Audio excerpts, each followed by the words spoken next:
Hello guys, how's it going? My name is Dalrin, and in today's video I want to talk about some of the most uncommon and unlikely allied races that we'll get in the future.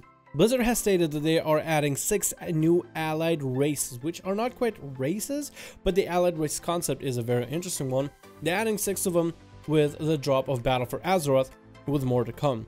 So in today's video I want to take a look at some of the possibilities that are probably the most unlikely for reasons may yet unknown. But in today's video, I want to discuss some of the allied races that I think are not really going to happen. Before I start this video with allied races and what are some of the ideas that I think are simply just not going to make it into the finalized end of the game, I do want to talk about allied races and what they are.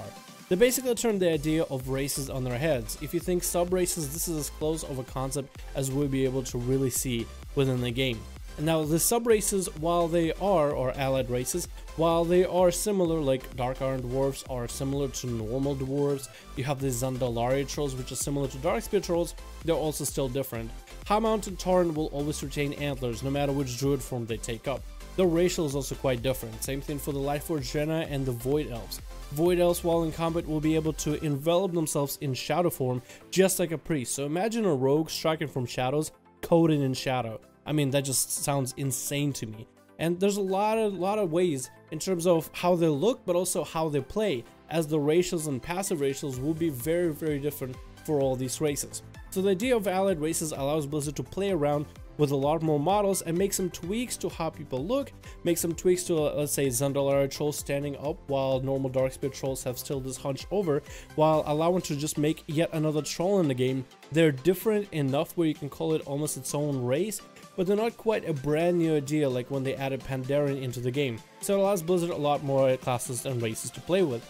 Now, some of the allied races are simply just not going to be able to be done, mainly because of how the model functions or how the gear doesn't function on them, or if they're not really an allied race of a race whatsoever. So I wanted to talk about the races that a lot of people are excited for, and a lot of people saying should be in the game, but are probably unlikely to make it into the final cut of the game. Numbers 8 and 7, the Jinyu and the Hosen. The Jinyu and the Hosen has been suggested since Mr. Pandaria. The Jinyu really do look like Night Elves, their animations, the skeleton, everything. So technically putting gear on those guys shouldn't be too hard, bar a few fins, you know, poking out of places. Then we have the Hosen, which did choose themselves to ally with the Horde, and it isn't impossible to have those guys eventually join the Horde as a full-time option. But I feel like it'll be a little bit difficult in the future because of their models. They're not quite conventional. I don't know how gear would look on them. And if Blizzard really wanted to make those guys an allied race, I think they would. But I just think to figure out what classes Jinyu would play, because I can't think of anything besides like a warrior or hunter and a rogue. I don't really know if they do like mage stuff, maybe like a hydromancer, but that's including a whole new class. And then the Hosen just seem like savages for the most part. I don't think they would have a lot of class variety. And that's why I don't think those guys would really be chosen as a possible addition to the allied races. Number 6, the Orcs. We learned about a lot of orc tribes at Warlords of Draenei, and while Warlords of Draenei was super fun, we did get to learn a lot about the nice lore of the tribes. I thought the guys that gouge out their eyes to see the future of them die, I thought it was a really cool concept. How about the Shattered Hand? These guys were imprisoned by ogres, and to break from the chains they had to cut off their hands and replace it with a weapon. These guys are hard, man. What about the Dragon Maw Orcs on Azeroth? These guys hunt dragons, they're the hardest dudes I know. I just feel like they don't have enough of a look difference to entice a customer. I feel like with the racials they could do a lot of fun stuff. The Frostwolf could summon a wolf to be by their side for a short moment. Maybe the Warsong Orcs could ride a wolf to battle, kind of like a charger pet for paladins for a short moment, even inside of buildings. I think that would look really cool. There's a lot of options you could do for racials. I just feel like looks wise they don't look enough different. I feel a lot of people would look at a high mounted Tauren and normal Tauren. They would see the big difference, mostly in the big antlers, and that type of difference is big enough to where, yes, this is actually worth me transferring over and changing my racial for, as I think what a lot of people would say. I think that's kind of where it comes down to, is would people pay the money to change to this different racial in the long run? I just don't think orcs have enough different changes in terms of physical appearance to make an impact. And a special honorable mention to trolls, as we actually have a lot of various different models that we saw in Pandaria of how Blizzard thinks of the sand trolls or the frost trolls or any other trolls, and the way they're working with Zandalari to make them stand up straight compared to Darkspear hunch over. It looks really cool. So I feel like trolls have enough physical changes in order to be really cool to play and to look at, and I think a lot of people would even think about changing their I guess sub-race or their race to a troll that is maybe a sand troll or a frost troll.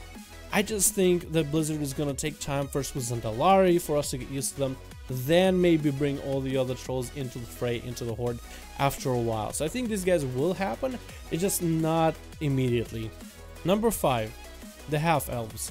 Now, high elves have been thrown around forever, and the idea of high elves is kind of, I feel like, shut down because of the void elves. I feel like void elves are different enough to blood elves to basically have the same model but look different enough to where it kind of makes sense, sort of. But I feel like, what if we had a half elf? Caligos is a pretty good example of what a half-elf looks like. He's kind of like a human with stockiness to him, but not really lumberjacky heroic. He's not really a blood elf either, you know, looking like a basically runway model, but he's not quite human. It's like this middle ground, right? It's kind of like the teenage years or young adult years, right? Humans, let's be honest, kind of look derpy. Blood elves look a little bit too perfect, a little bit too chiseled. So kind of in the middle ground for a more realistic look would actually go pretty cool for a half-elf. And I feel like it would allow Blizzard to do a lot more experimentation in order how to make the character look as a half-elf, as well as the lore, as well as the different races you can combine. Number 4, the Wildhammer Dwarves and the Frostborn. How about more dwarves? I mean, Wildhammer comes to mind for everybody, and I think eventually Wildhammer will be added, probably with a lot more hair options, a lot more tattoo options than we expect. But what about somebody nobody expected? The Frostborn. They were seen last time in WoW Wrath of the Lich King in the area near Ulduar. I didn't play in Wrath, I have no idea what the zone is called, but the Frostborn are part of the Dwarven faction, and these guys could have some real fun with a really icy, really stony looking, I guess, setup in terms of physical appearance and some of the cool racials they possibly could have in the game.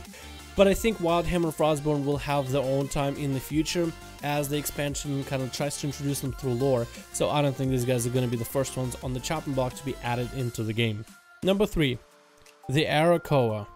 I'm probably gonna fuck up the pronunciation, but the Arakawa, the bird people from Warlords General, have been around since technically BC, and they did get a nice model update in Warlords General.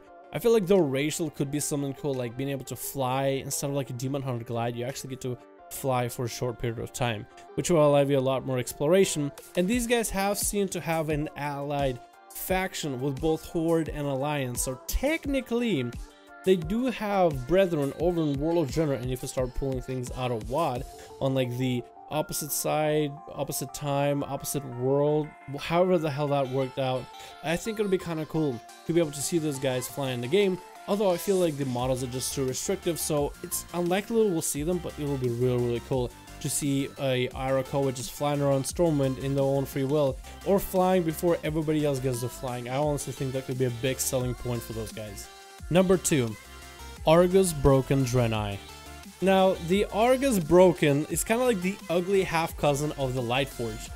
But these guys, honestly, are tough as nails. To survive the home world after it's been completely destroyed and ravaged by demons, they aren't Lightforged, so they don't have a Naru protecting them and babysitting them. These guys literally are true survivalists. They don't look spiffy, they look messed up. They've seen some shit. So I think these guys would be awesome as a survival hunter and maybe even a rogue, as we've seen these guys actually use stealth in the past. As you first meet these guys for the very first time with Valen, you see them unstealth themselves out of nowhere. So I think that would be really cool. That'd be the first rogue Draenei, or maybe a true survival hunter. Imagine a survivalist Draenei as a survival hunter. That's just so much survival. Although I feel like these guys just will not make an appearance because they're just not as flashy as their less ugly Lightforged half-cousin. But I think these guys would be so cool to play and join, even maybe the Horde, not an Alliance, as this outcast group that's been thrown away and not saved by the Naru. The guys have been forced to fight for themselves, and after Valen came back to this deserted world after Valen originally left their people, I feel like those guys could honestly join the Horde, which would be awesome, but still unlikely. And for the number 1 on the list, and this one was kind of predicted, as everybody in the Mother has been saying it for the longest time. But what about the Tuskar? A lot of people are saying that they're basically like pandas, but you know, not as hated.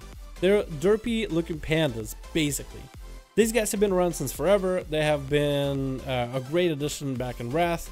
A lot of people like the questlines that they have with them, and I mean, if you were to draw sides and pick which one, I feel like if anything, these guys would be definitely a neutral race that Horde and Alliance could both enjoy. I feel like a lot of people would actually go play Tuskar just for the sake of Tuskar. Plus, these guys could have some really cool swimming or frost-based racials since they've been living in Northern for all their life. So I think that'll be a kind of cool idea where it's not quite a Tonka that people want, but not quite something that is Horde or Alliance specific. So this could be something both factions could honestly enjoy.